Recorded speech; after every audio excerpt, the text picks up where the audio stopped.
Welcome to the section on labor relations and employment law main program, responding to the pandemic at work, organizing, litigation, and enforcement. As the COVID-19 pandemic took hold last March, it quickly became clear that workplaces had the potential to be major vectors of infection. And by October, more than 40,000 meatpacking workers nationwide had tested positive for coronavirus, a number that's certain to be an undercount, and 200 meatpacking workers had died. Purdue University estimates that hundreds of thousands of farm workers have tested positive, and these outbreaks have disproportionately affected Black and Brown workers. The picture is dire, but employers have mostly not been held to account for the sickness and death that has occurred on their watch. Our panelists today are here to talk about how the situation has come to pass and what might be done about it. Dr. David Michaels is an epidemiologist and professor of environmental and occupational health at the Milken Institute School of Public Health at George Washington University. He served as U.S. Assistant Secretary for Labor for Occupational Safety and Health from 2009 to January 2017. He's currently a member of the Biden Transition COVID-19 Advisory Board and is the author of The Triumph of Doubt, Dark Money and the Science of Deception. Professor Emily Spieler is the Hadley Professor of Law at Northeastern University School of Law. Her work focuses on worker voice, especially retaliation and whistleblowing, and she's currently active in attempts to address the effects of COVID-19 on vulnerable workers, working with the National Employment Law Project and the Massachusetts Coalition for Occupational Safety and Health. She's also a past chair of the U.S. Department of Labor Whistleblower Protection Advisory Committee. Professor Beth Lyon is Associate Dean for Experiential Education and Director of Clinical Advocacy and Skills Programs at Cornell Law School, where she founded the Farm Worker Legal Assistance Clinic. Her research focuses on migrant workers, and she's a frequent media commentator on the dangers that farm workers face in the pandemic. Professor Veena Dubal is at UC Hastings College of Law, where her research focuses on the intersection of law and social change. Her ethnographic work on taxi and ride-hail drivers has influenced researchers and policymakers alike, and she's become a leading advocate for the expansion and enforcement of drivers' rights during the pandemic. Each speaker will have 12 to 15 minutes, and there will be time for questions at the end. Please type your questions in the chat as we go along, and I'll relay them to the speakers when it's time. And with that, I'll turn the program over to Professor Michaels.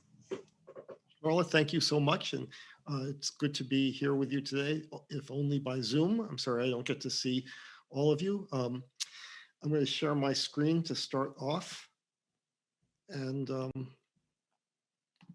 there. So as you heard, I ran OSHA for 7+ years. I was the longest serving head of OSHA. And I've been spending the last 10 months or so focused on issues around COVID-19 and improving worker protections, and OSHA obviously is a very important part of that. Hang on for 1 second here. There. And so it's worth noting that 2 weeks ago was the 50th anniversary of the signing of the Occupational Safety and Health Act of 1970, signed by, as you see here, President Richard Nixon, who said, and maybe this is only some hyperbole, but this was one of the most important pieces of legislation from the standpoint of 55 million people who will be covered by it ever passed by Congress. And it's true, though the 55 million people is probably an underestimate, and right now we're probably about 130 million people who have OSHA coverage. Before the passage of the OSHA Act, for the most part, workers had no rights around workplace safety, and employers had few responsibilities. There were state laws, but nothing like a federal law. And if workers said they didn't want to go up on that roof with no fall protection, they could do the job or they could be fired. And OSHA changed that. In some ways, as it was described by an early head of OSHA, it was a new amendment to the Bill of Rights. And we're now 50 years into it. And as you'll hear, I think the law is outdated, needs certainly some refreshing, but it's very important to address. And certainly with the COVID-19 crisis, this is the sort of crisis that OSHA was invented to address, because this is really a huge worker safety catastrophe. I mean, we don't know how many workers have been killed by exposure to COVID-19 because we have very poor data, but we know that, as you heard from Charlotte, hundreds of thousands of workers have been infected at work, and certainly thousands have died. So just to review very briefly what drives risk of COVID-19, and that's Risk of exposure and infection are driven by your contact with others, where you live and where you work. And for many people, where you work is the place they have the most contact with others. And of course, these are driven by social determinants, especially race and ethnicity, occupation and income, and structural racism. And all of these combine in terms of what we're seeing in terms of COVID. And just to give you a couple of statistics, from the Brookings Institute, this is a disease that is much more prevalent among non-whites than whites. And you could see this if you actually look at the numbers by age. The ratio of deaths among Blacks to whites and Hispanics to whites is huge, and it's particularly high in working age people. And that's not surprising given who workers are and how they work. And this is just one example, and you probably all understand this, but far fewer Black workers can work from home than white workers. Far fewer Hispanic workers can work from home than non-Hispanic workers. And therefore, they're out there doing these jobs that some people call essential. There are lots of different names for it, but they can't stay home and they can't work via Zoom as I do every day. And therefore, they're much more likely to be exposed, and in some cases in environments where exposures are quite significant, like nursing homes or farms or meat packing plants, but others as well. And we know how to control workplace transmission. This is not complicated, it's challenging, but we know how to do it.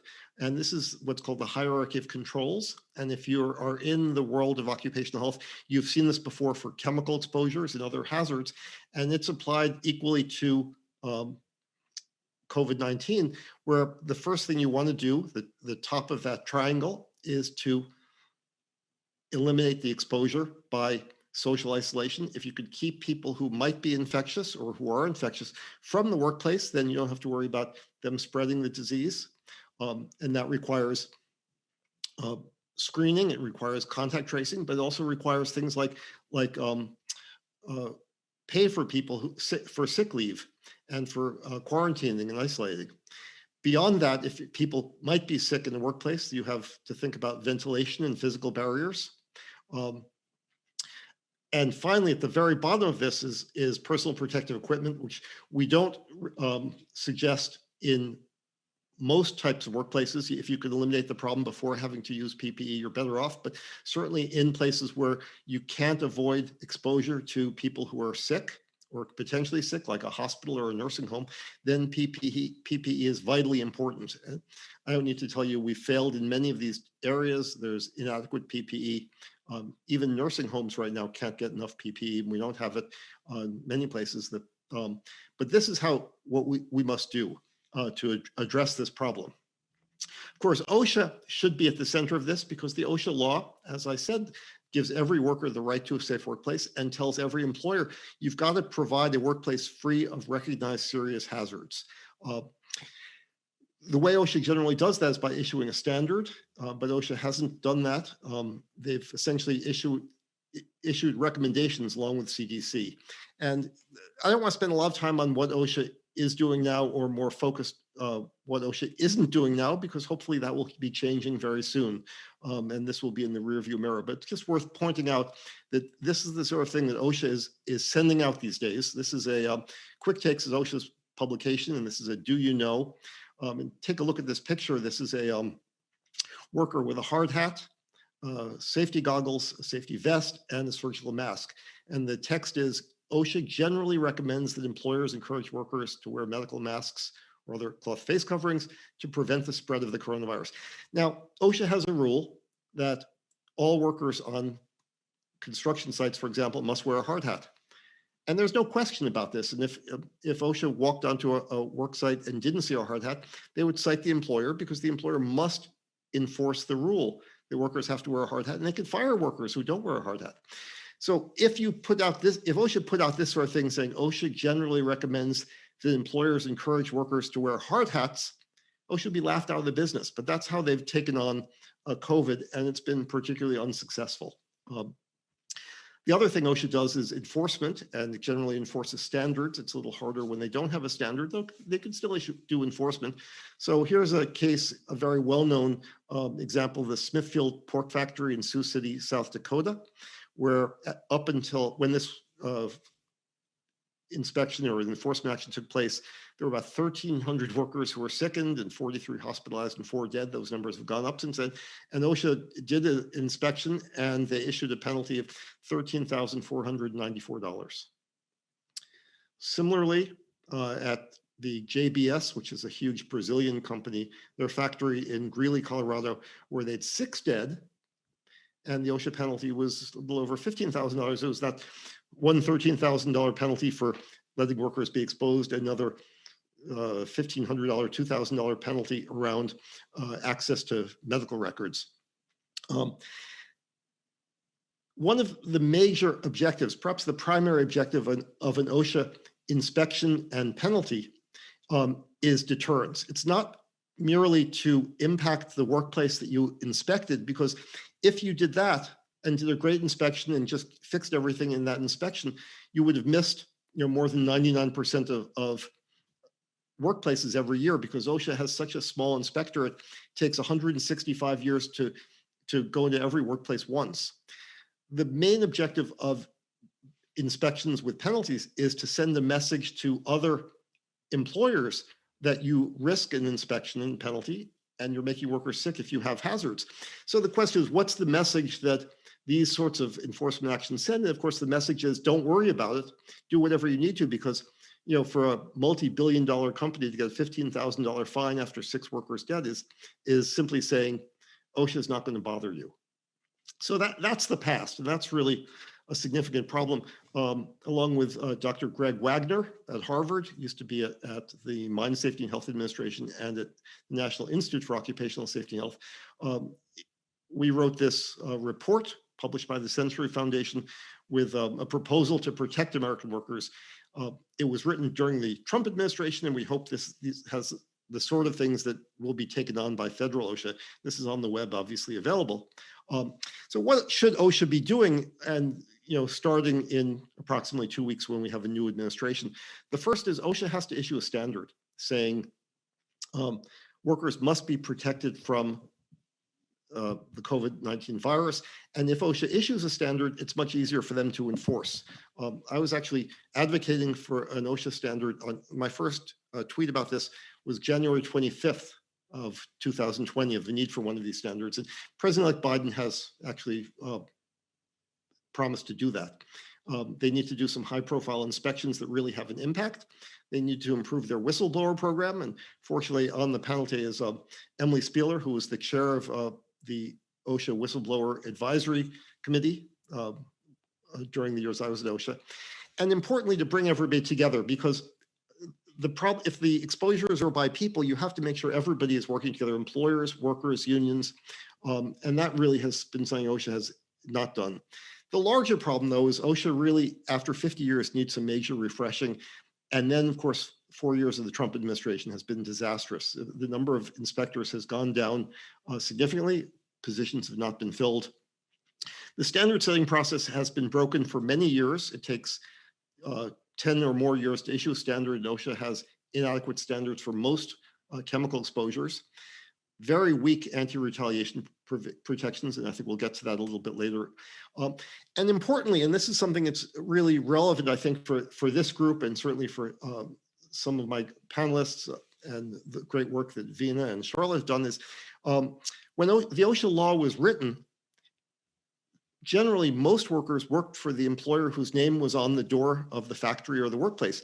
Now, with the Fisher workplace, you go into a workplace and you have temporary workers, you have got all sorts of contractors, subcontractors, independent contractors, which in Europe, they call them, sort of, it's bogus self-employment.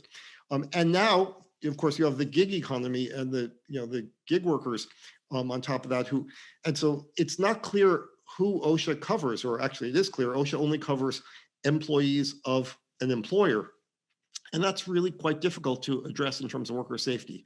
So for the next 50 years, and I've written about this, there's an article, it's not behind a paywall, that I wrote with Jordan Barab in the American Journal of Public Health, thinking about the next 50 years. And obviously we need a new standard setting process, strengthen anti-retaliation statutes, and be worthwhile to think about what that should be. It's not clear to me how you write that successfully. And I think what we have to do is move to something called the duty of care, which is Australia and New Zealand and some other countries are now looking at, with saying, if you run a business, you don't have to just protect your employees. You need to protect everybody, people who walk by your workplace, people who are contractors or gig workers, whoever it is. If they're endangered by what you do, you have to take care so they're not endangered. And we could move away from this idea of employer-employee relationships.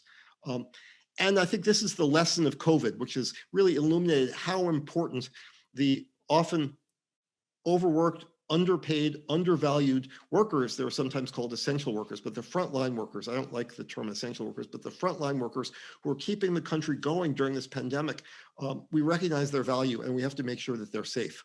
So thank you all so much, and I look forward to your questions.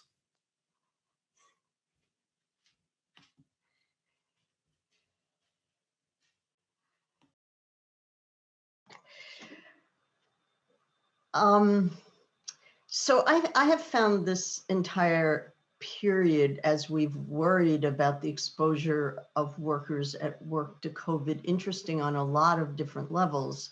What happens when OSHA's not doing its job?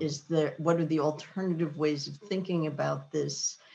But I think that one of the things that the epidemic has really shown us is how weak the whole structure of laws is that is responsible for providing a structure of protection for workers. And maybe that's not such a big surprise for those of us who teach labor and employment law, but as it's become weaker and weaker for the reasons that David talked about, then we have an increasing problem. But I'm going to share my screen.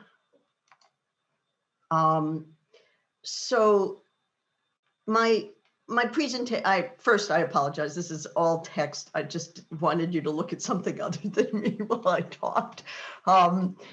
So when OSHA is missing in action, what then? And I'm just going to really run through what's been going on in terms of interventions for workers and some of the litigation. It's going to be a quick run through, and then I'm happy to take questions later. So first of all, it isn't only federal OSHA that has jurisdiction over workplaces. And according to NELP, as of the end of December, 14 states had issued orders regarding COVID and workplace safety. Now, those can really be broken down into two types of situations. Many of you probably know that about half the states have been approved by federal OSHA to have state OSHA plans, and those states have complete authority to move ahead for worker protection. And a number of states have issued emergency temporary standards, some of them quite good. There's no issue about whether they have authority to do that. And they also, because they've already been set up to enforce OSHA, they have existing mechanisms for workplace safety enforcement. So at least in some places, there have already been some very significant fines against employers who have violated these standards. That an example on the screen is a $2 million fine in the state of Washington against an apple and cherry grower. So it is possible in those OSHA state plan states for the states to really step up. And then there are states that don't have OSHA state plans. Under the Occupational Safety and Health Act, if there's no existing standard, any state can step up and create a standard to regulate a hazard. And there was a session on emergency orders a couple of days ago at the AALS, and I think for the people who follow the sort of state authority issues and constitutional law, this was pretty controversial. In my world, people were rooting for these kinds of things to be issued, but they are being challenged. So the governor's emergency orders have tended to be more along the lines of adopting the CDC guidance for workplaces. And the result is that in many respects, they are weaker than you would want, weaker than I think an ETS from OSHA would be, and certainly weaker than the emergency standards that have been issued in the state plan states. But so And the other problem with these is that the enforcement is turned over to state labor departments or attorney general's offices or local boards of health. It's been a huge issue in Massachusetts where the governor's order was upheld, but the local boards of health, first of all, are not used to doing workplace inspections, and they're not set up to do it, and they're not staffed to do it. So what else has been going on? And I bet others will talk about this.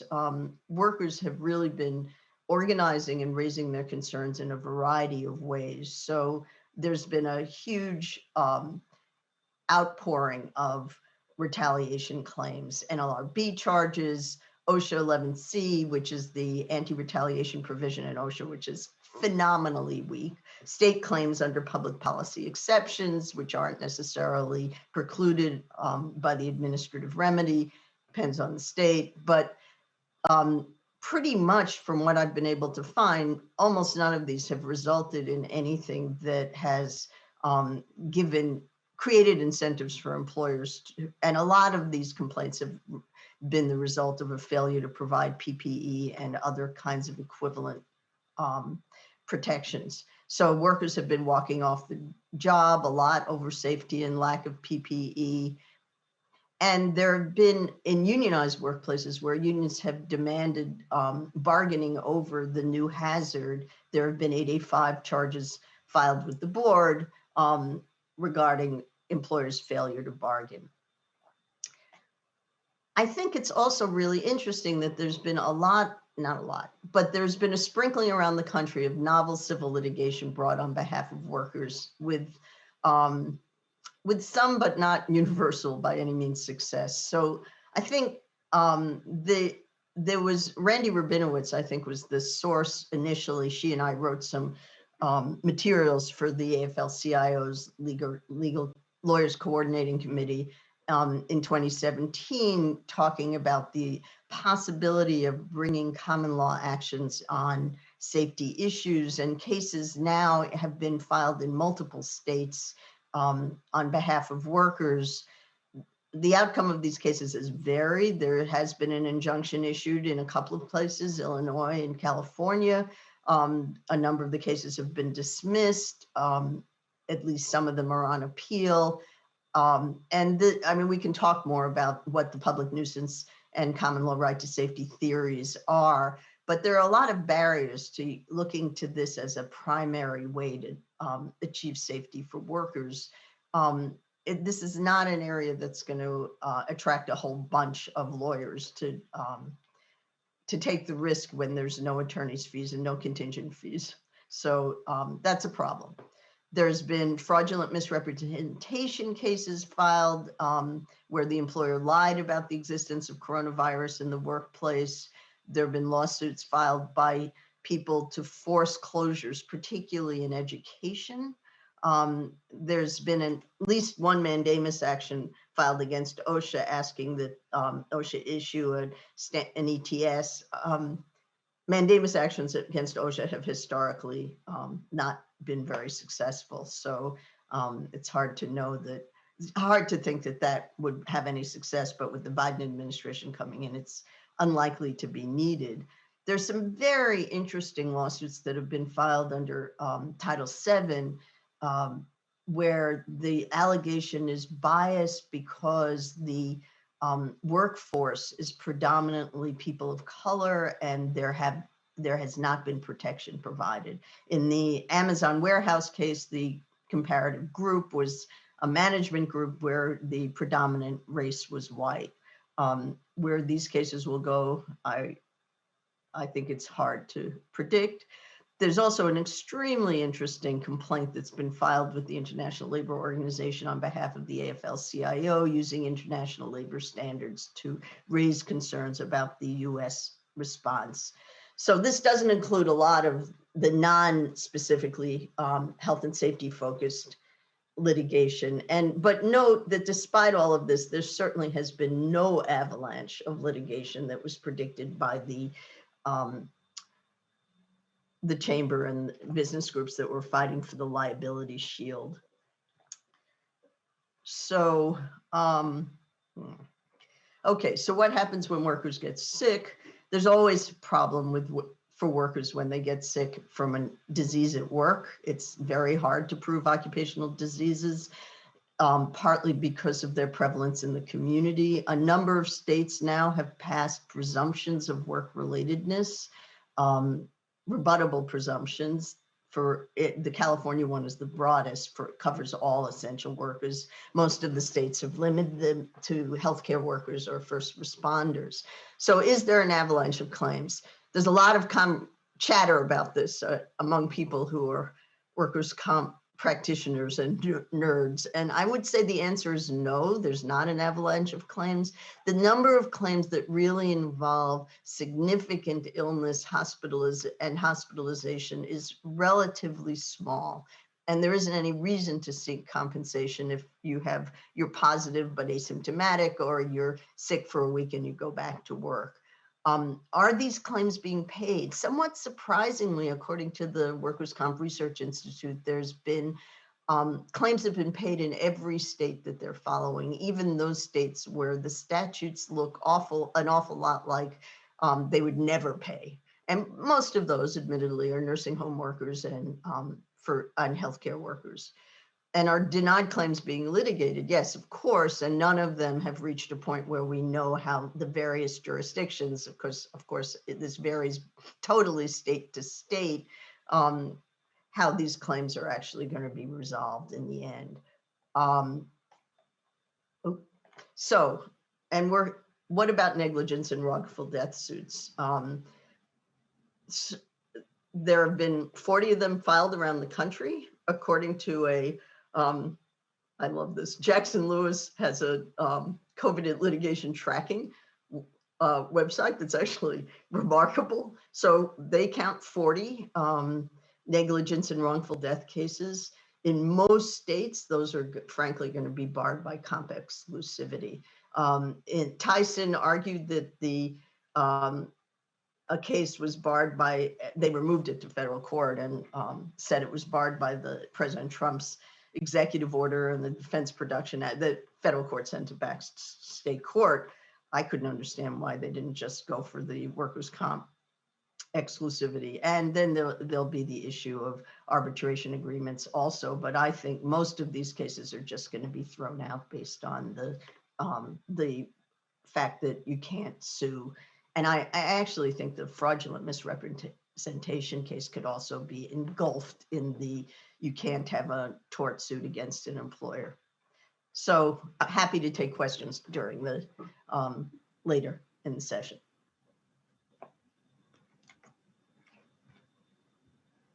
Hi, everybody. So thanks, Charlotte, very much for organizing this session. I'm just moving over to share my screen. And I'm going to be talking about migrant workers in the pandemic, and hopefully dovetailing on the presentations that we've had, and giving a little bit more of a focus on immigration law and migrant voice, which has really been, as several of the speakers have already said, a very important part in the sort of battle for worker safety in the pandemic. So I'm going to cover 3 topics very briefly. First, a little bit about immigrant worker demographics, some legal changes in the pandemic. I'm sort of arbitrarily focusing on higher wage immigrants and low wage immigrant workers. There's certainly overlap in those categories, but there are important distinctions. And then look a little bit at some advocate priorities going into the new administration. So starting off, even using sort of the available pre-pandemic figures, statistics around migration are always very imperfect. But here we see an estimate that about 17% of the labor force is foreign-born. About 4.6 currently, probably is down to about 4.4 undocumented workers. Ironically, that statistic is oftentimes even a little more solid than the statistic for temporary foreign workers. Even though they're entering the country legally, it's very hard to get good data on the number of people entering on temporary work visas. But that's around 0.8% of the workforce. And then 11.6% of the workforce is all other foreign nationals. So about Of the foreign-born labor force, about half is Latinx, about a quarter is Asian, 10% Black, and 16% white. And David did a great job of talking about some of the racial disparities that we've seen in the pandemic. So in the pandemic, as the unemployment rates spiked and then came back down and has gone up and down, originally we saw that the unemployment rate for foreign-born workers was actually lower than for US-born workers, 2.6% for foreign-born workers as compared to 3.5% for US-born workers. But that flipped during the pandemic, and by July, we saw a national unemployment rate of 10%, but for immigrant populations, unemployment was around 12 to 14%. And about 3/4 of undocumented immigrants in the labor force are classified as essential or maybe frontline, as David would have it. I thought I would show this map just so that we can appreciate the relatively large geographic distributional disparity of foreign-born workers, ranging from around 10% of the workforce in the Midwest to 19% in the West and Northeast.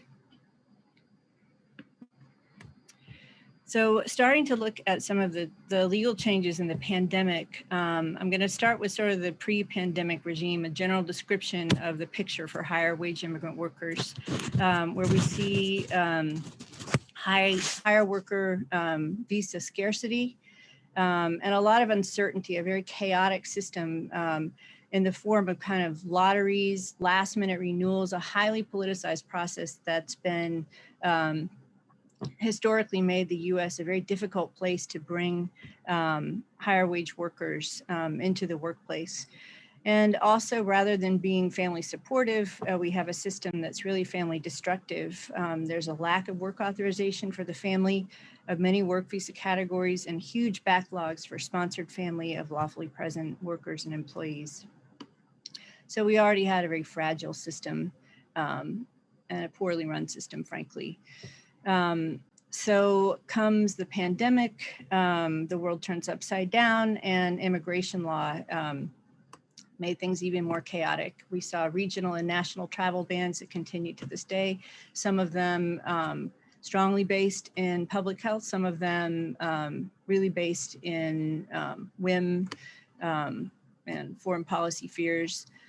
We saw a suspension of legal immigration that was partially blocked in October, but made things very difficult for people who are trying to enter the country on work visas and even on employer-sponsored permanent residence opportunities. We saw a lot of inefficiency, suspension of visa appointments, closure of USCIS offices. We saw an attempt to make things more flexible for students, but then abrupt changes. Over the summer, we saw ruling that students could not enter the country if they would only be working in courses online, and then an abrupt reversal of that. We saw some attempts to make things easier, the use of technology to make the processes a little bit more efficient. And we saw some special waivers to facilitate entry by doctors and by athletes.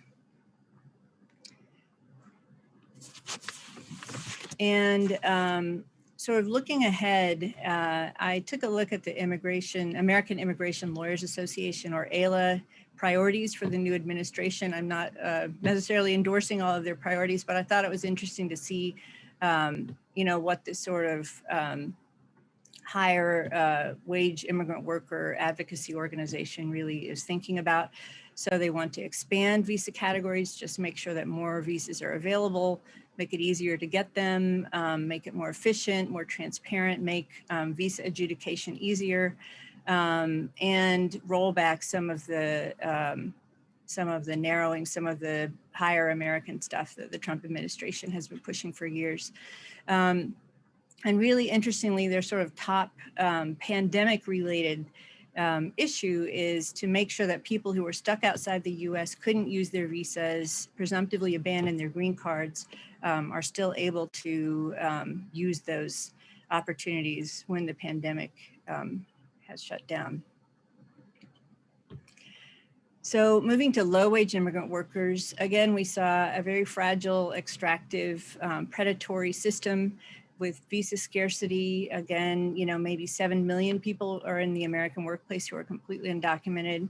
exploitative visa regimes, notoriously that are employer tied, that force an immigrant worker to keep working for the person who originally sponsored them, leading to a very great power differential.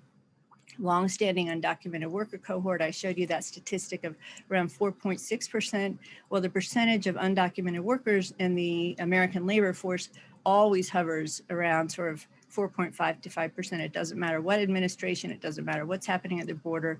Our system is sort of structured around that, that undocumented workforce. And then, as David really described very vividly, the non-enforcement of protections. The clients that I serve on farms, there's a lot of work, inspections, a lot of care around the hygiene of the food that's sold to Americans, and virtually never do my clients ever see an inspector who's concerned about their safety. So some of the legal changes in the pandemic, really what we saw was an attempt by the administration to make sure that politically powerful industries and employers continued to get the workers that they wanted. So many different interventions to ensure, as growing season came in the summer, that the H-2A farm worker program would continue to operate. And that the H-2B low wage worker program, it was more restricted, but that it could continue in some ways. We know that mixed status families were excluded from the CARES Act. And here, of course, I'm showing a picture of Nebraska Governor Pete Ricketts, who just recently, in exchange over vaccinations for meatpacking industry workers, stated that in vaccine distribution, Nebraska is going to prioritize citizens and legal residents ahead of illegal immigrants.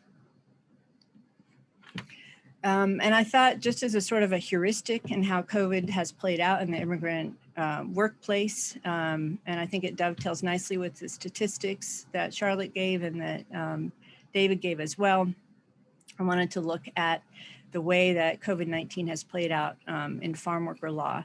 So as most of us know, based in racist Jim Crow era exclusions from the New Deal, farm workers were excluded from many protections, including the NLRA, key protections of the FLISA, and farm workers who are undocumented are further excluded from unemployment insurance and get limited damages in various employment regimes.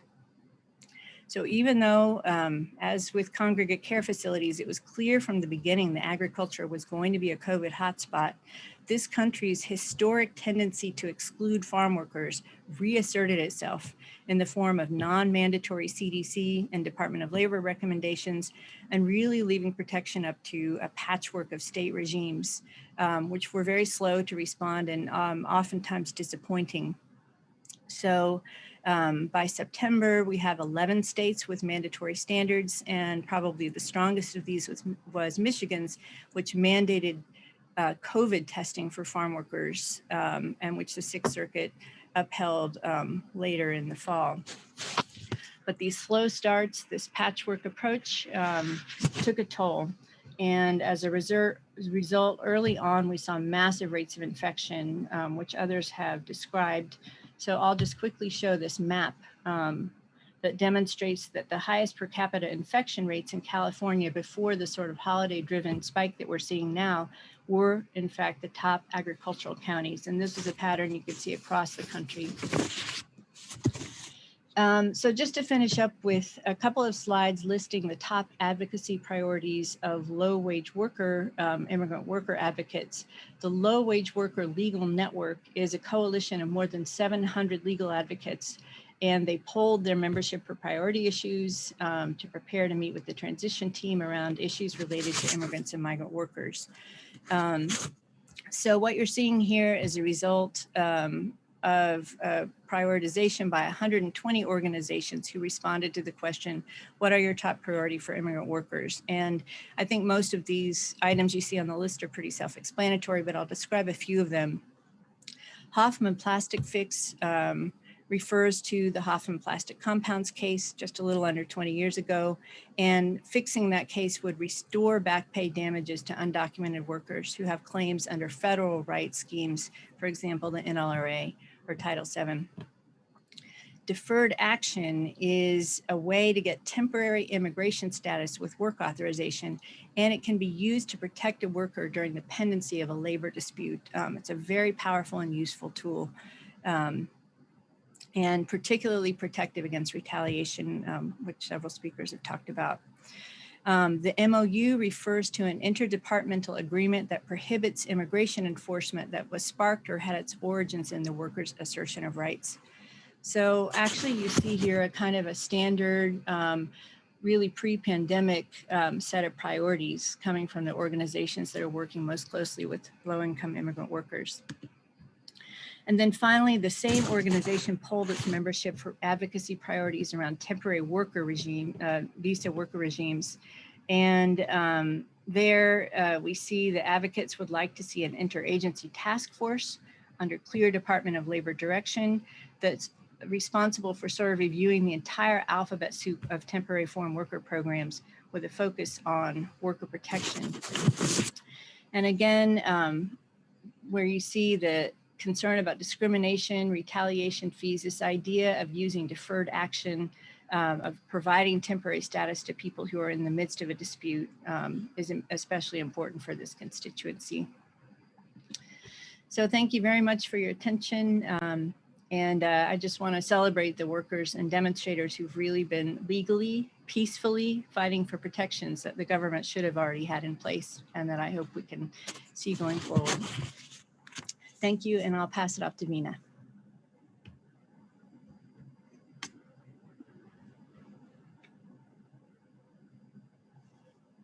Oh, Vina, you're muted. Thanks, sorry. So I was just saying thank you to Charlotte for organizing this incredibly important panel.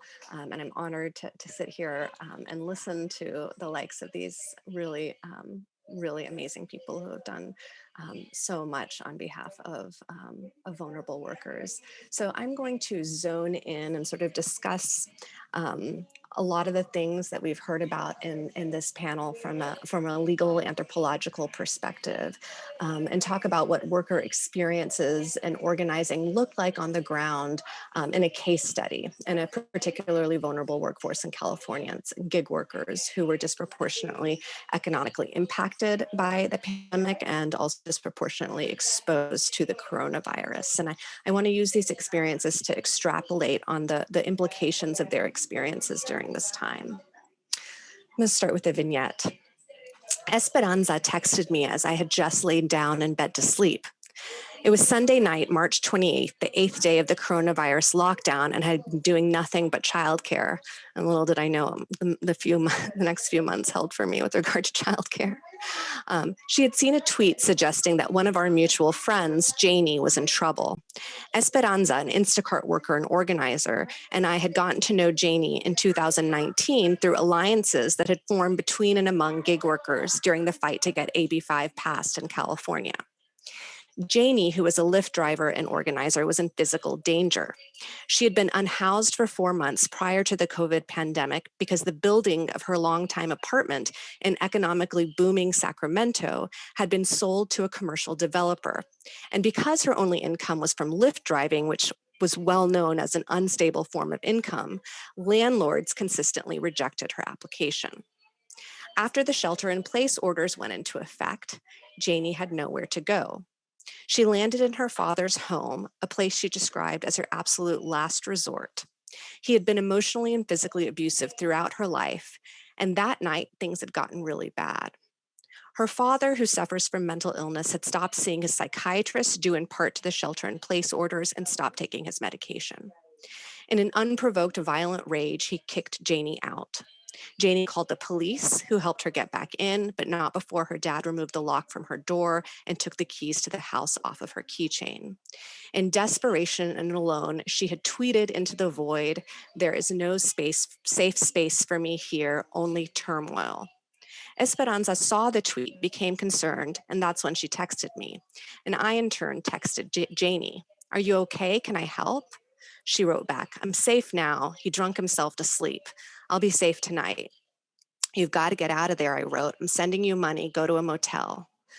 No, please don't, she answered. If I don't get my unemployment insurance check by Friday, I'll let you know. I and a few of my friends sent Janie money that night because I knew something that she hadn't quite grasped. She was not going to get her unemployment insurance check that Friday. And in fact, because she had been misclassified by her employer for 3 years, she wasn't going to get it for 7 weeks. Janie spent the next week in an Airbnb and soon thereafter reunited with an old boyfriend. No one, she told me, should be alone in a pandemic. For the past 9 months, Janie and Mark, both unhoused gig workers, have been camping and couch surfing. And until the evening of Tuesday, November 3rd, passionately organizing to prevent Proposition 22 from passing in California.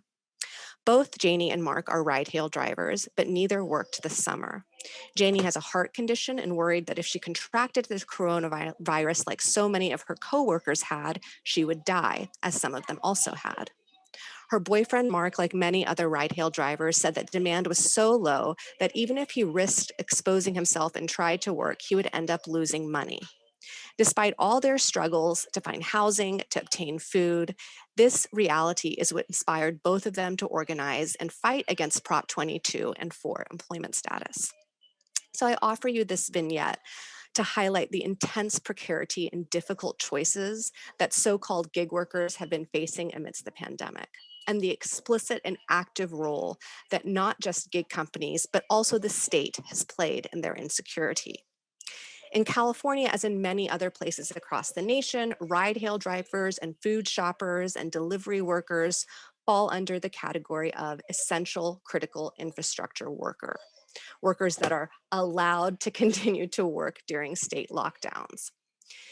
On the one hand, as misclassified workers, on the other hand, as misclassified workers, they also face unsurmountable barriers in making legal claims of security and safety. So they are both essential and informal. Though AB 5 made clear that workers were owed basic state labor protections in California, government regulators for many months waffled in systematically enforcing the laws on their behalf. And as this pandemic unfolded, I had been continuing an ethnographically engaged research study of self-organizing ride-hail drivers in California, a group called the Rideshare Drivers United. But the research had been winding down, and I had been hoping to complete a long-term book project. What followed for me instead was months of research on and advocacy with these workers, including Mark and Janie. Their life stories and experiences all reflected the same kind of immediate dire insecurities that Janie's story reflected. And indeed, many of them, immigrants and people of color, supported not just themselves, but multiple generations of family. Some were undocumented and for many months had zero access to either work or to emergency economic protections under the CARES Act.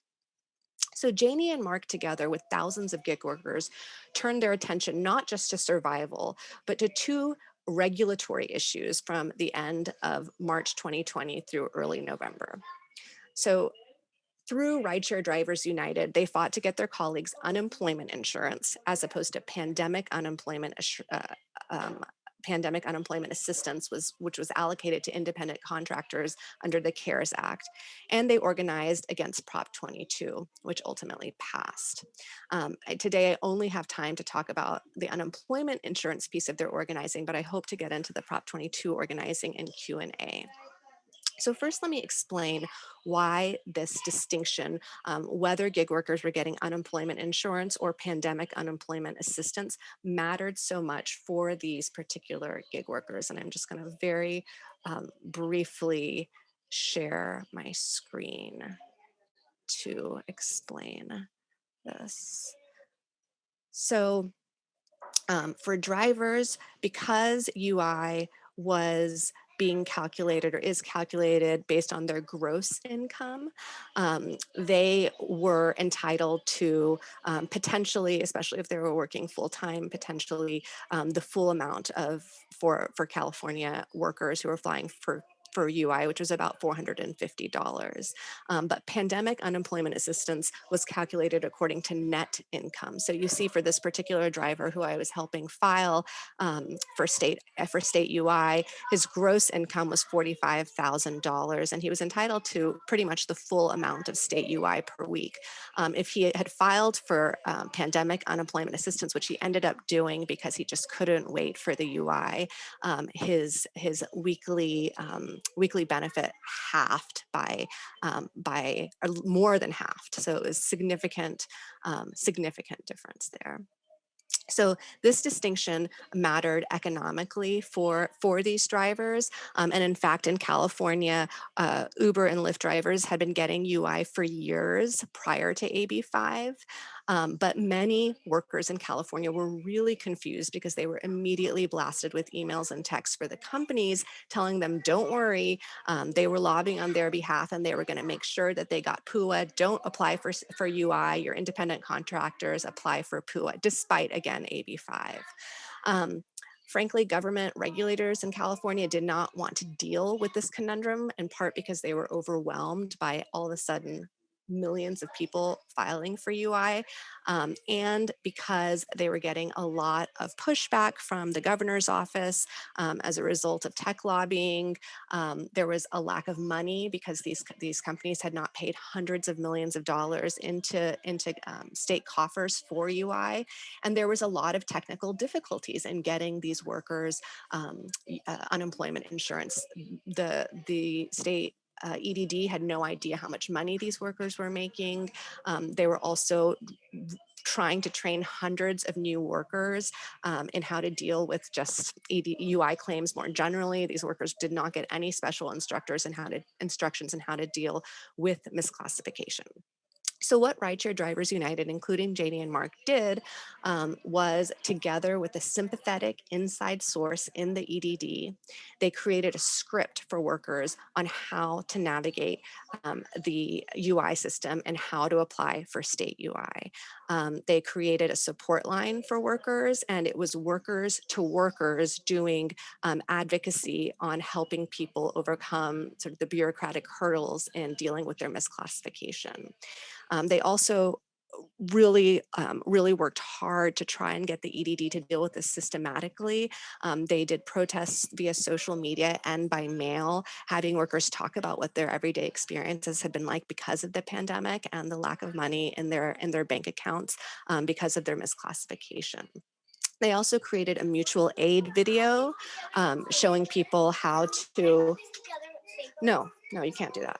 Showing people how to file, how to apply for SNAP, what kind of rights they had, renters' rights they had, how to find food banks, and they recognized that this was a conundrum for many workers. On the one hand, gig workers needed their money now and could get it starting May 1st with PUA.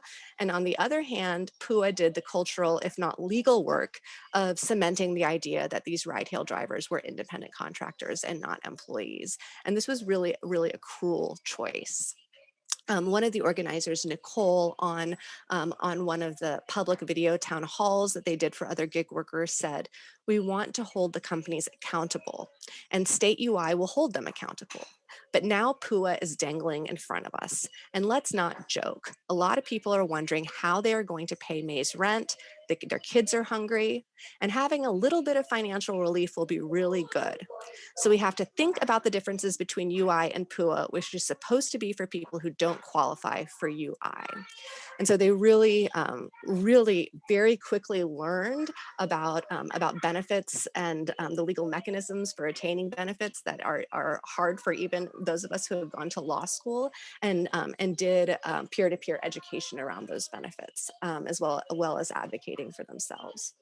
So in slow and sporadic ways, workers who held out for UI and didn't try to go the PUA route began getting their checks in late May. And this, according to my interviews with government officials, was as a direct result of this driver-led campaign. The first driver that we know of to get his UI check, who's a single father of 5 who had been delivering pizzas to make ends meet, except during a 2-week quarantine period after he had contracted the coronavirus, sent us all a video from his car in between pizza deliveries after he got his UI check. He said, "Today is a good day. Today is Friday, and we are in Ramadan. We are fasting." Anyway, when AB5 starts, everyone, he was laughing at me. "What happened to you? Are you going to fight Uber?" I said, "Yes, I'm going to do it." "Are you the one who's going to change Uber?" "Yes, I will do it. Yes." And they laughed and they said, "Good luck to you." But some people, they hold their dreams with me and we were walking together. Some people were just laughing at me, even my family members. But now guess what? After when the UI claim opened and we got $0, they pushed us to PUA, which is less money and goes with the net. I did the appeal. I followed the Rideshare Drivers United guidelines and did the appeal. And I was telling my friends, just hold on, you're going to get your rights. Just apply for UI. They said, "No, we cannot wait," and applied for PUA. But I said, "No, it's my right. I'm an employee. It starts January 1st, 2020 by AB5, the law I support.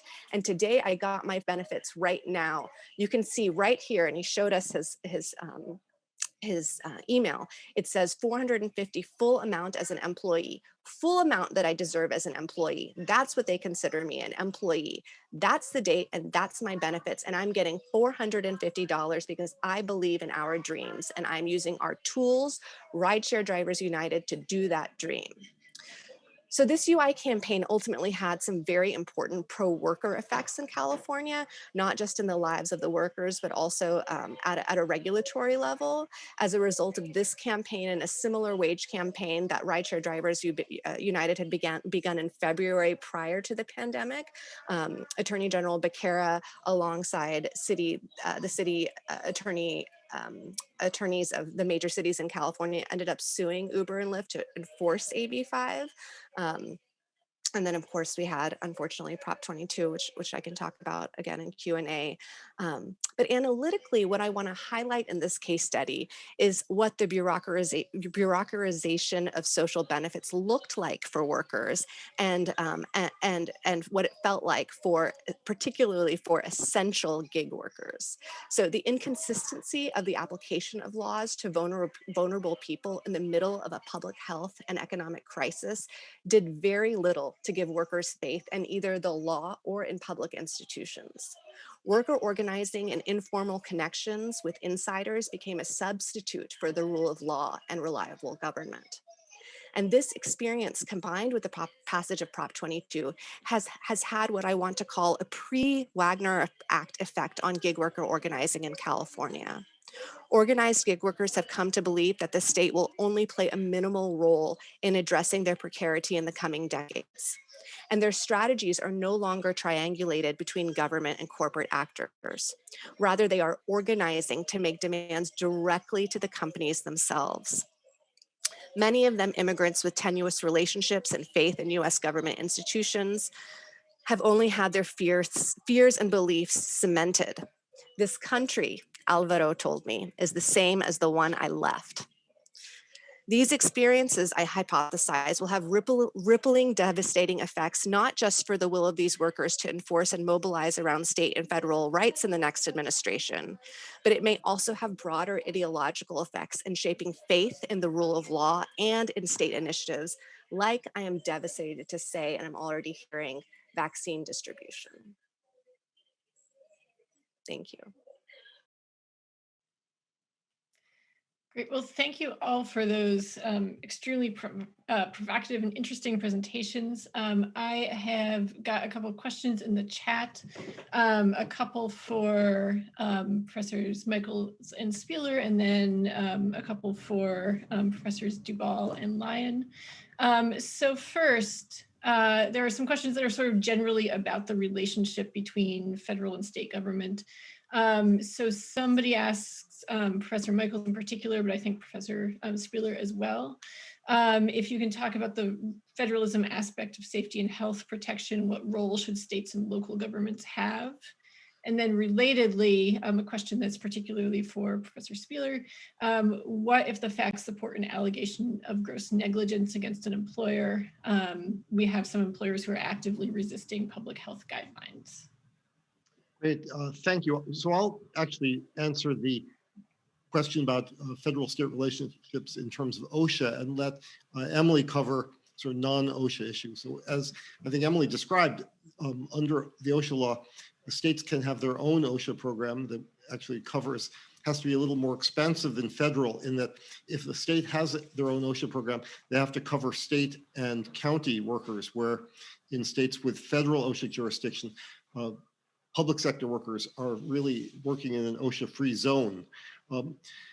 States have it's really a mixed bag. Some states have done an excellent job. Several, as you heard, have issued their own standards. California has done some very high profile inspections. Washington State issued this $2 million fine. Other states have done almost nothing. Arizona, for example, has issued not a single fine related to COVID-19. Federal OSHA theoretically has oversight over these state programs, but it's very difficult. They can investigate, they can issue a report and a finding, but federal OSHA has very few tools to change what goes on in state plans other than essentially decapitation.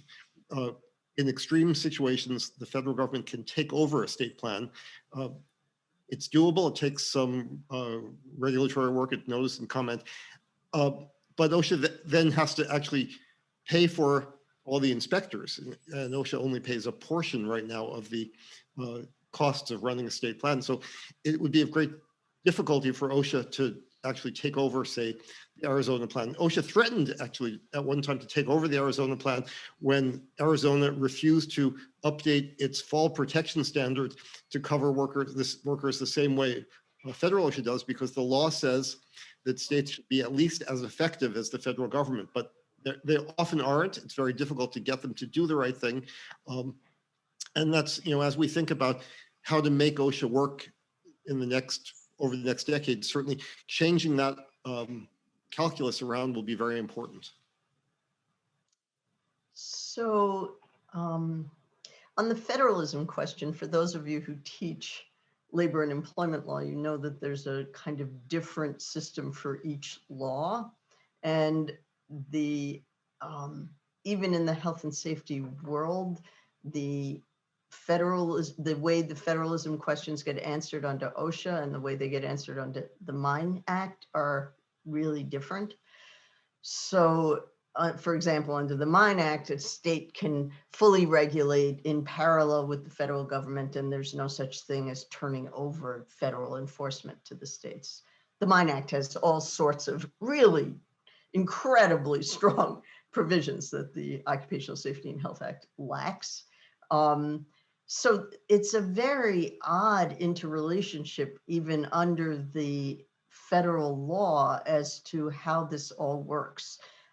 Whenever I tell, for example, in Massachusetts, and previously I was in West Virginia as a practitioner and as a law professor for a long time, whenever I tell people in a state that, well, if there's no OSHA standard, we can do whatever we want, they don't actually believe me, because they think that federal OSHA occupies the entire field, but actually that's not true. So I think that one of the interesting things about the federalism organization under OSHA is how much authority the states actually could have, and how little they're willing to step up and take it. I've had an ongoing conversation all of 2020 with our Attorney General, who I think the world of, because actually I think that the Attorney General in Massachusetts has broad safety and health authority, and could step up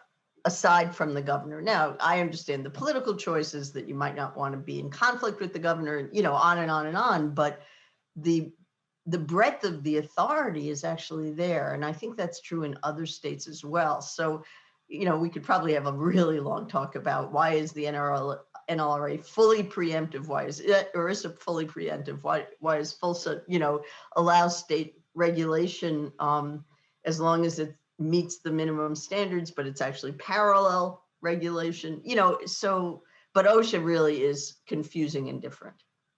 On the gross negligence issue, there are probably 6 to 8 states that have held that something like that if, in general, it doesn't matter if it's pure negligence or gross negligence, the workers' comp exclusivity applies.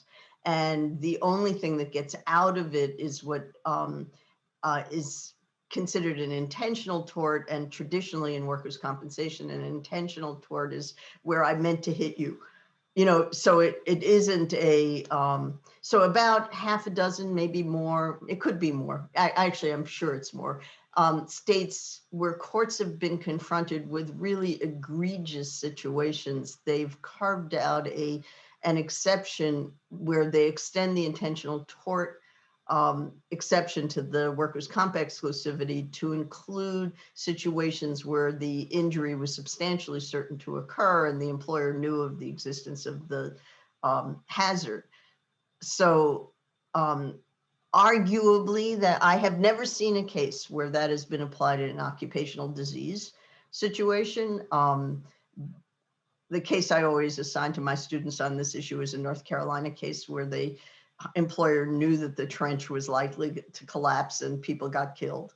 So those are the kinds of cases that have really moved people. There was a case in West Virginia many, many years ago, was one of the first ones where the employer had been repeatedly cited by OSHA for failing to have guards on machines, and then somebody lost multiple fingers or a hand in a piece of equipment. So those are the kinds of cases that have led to those exceptions.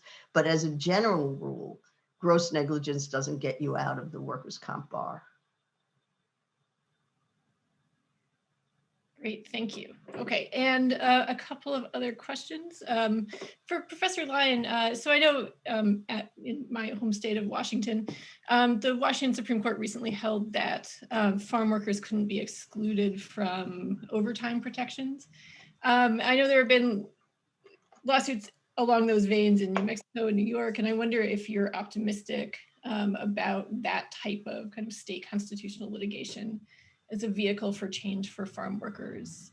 And then 2 questions for Professor Duvall. The first is whether you could back up a bit and explain why the funding amounts for PUA are less than for UI, and also why the bureaucratic funneling of gig worker claims to PUA could have legal significance for the fact that these workers are or were employees under state law. And then second, in addition to the more local gig worker organizing, are there networks for gig workers to organize nationally as well? And what are the trade-offs of investing time in local versus national organizing as this relates to the PUA dilemma or other challenges?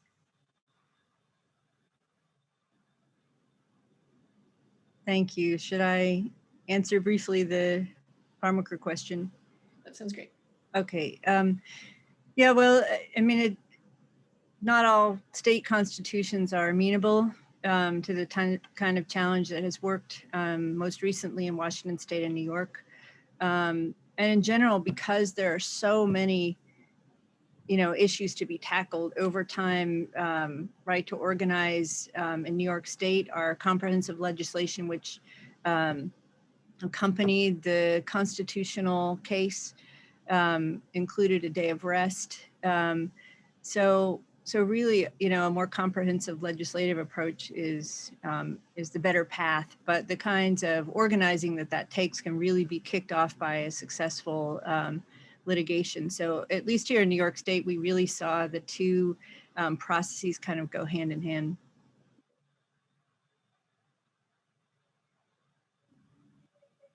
And if I can take the other 2 questions. So the reason that the finding of PUA versus UI mattered so much is because UI is, again, I'll put up the slide that I thought I was trying to be helpful with. UI is based on, is calculated based on gross income. So like what your pay stub says versus PUA was calculated based on net income. So you had to subtract all of the business expenses that you incurred when you were driving. So the service fee, the booking fee, the mileage expense, the airport fee. And so when you calculated PUA, your PUA benefit as a ride-hail driver based on net income, you made, again, less than half than of what you were owed under state income according to the law. And this was just the reality of hundreds of thousands of California families over the course of the last many months. And because Prop 22 didn't go effect until 2 weeks ago, there was still an effort to try and get people to convert over to UI.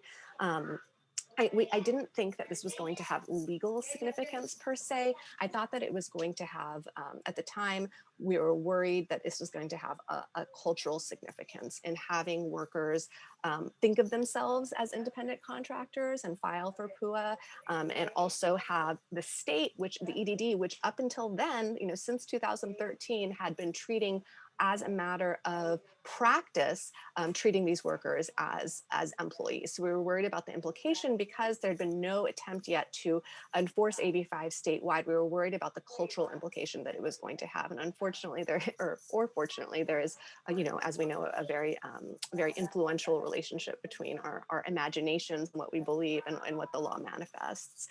So the second question with regard to networks for gig worker organizing, there are only informal networks nationally. Mostly this has happened on a state by state level. We are in discussions with people actually about a nationwide alliance, but ultimately this comes down, unfortunately, to a funding issue. A lot of unions pooled their funding for gig worker organizing in California after Proposition 22 because of fears of antitrust liability, and foundations, for better, I would say for worse, don't think that organizing on the ground is sexy. They want something else attached to it, and so it's been really hard to get funding for these self-organizing workers. And so really what we saw in California by itself was remarkable. They are of course in conversation with one another nationally. They're thinking about the PRO Act. They're thinking about after we won Georgia, there was some glimmer of hope amongst some of the more legally sophisticated gig works that, oh, maybe we don't have to give up on the state. Maybe there is something here, but by and large, the hindrances that these folks face as atomized, dispersed workers is really only magnified when we talk about national level organizing. Great, thank you. So I think we could probably continue to talk about these topics for the rest of the day, but we've reached the end of our allotted time. So thank you so much to the panelists. This was really fantastic and incredibly interesting. Thank you, Charlotte, for organizing this. Oh, Thank you so much. Audience members, and I will follow up about the question about slide posting and hopefully see folks in person at some point in the not too distant future. Here. Very good. Thank you all. Bye. Bye. Thank you. Charlotte. Take care, everybody. Thank you all.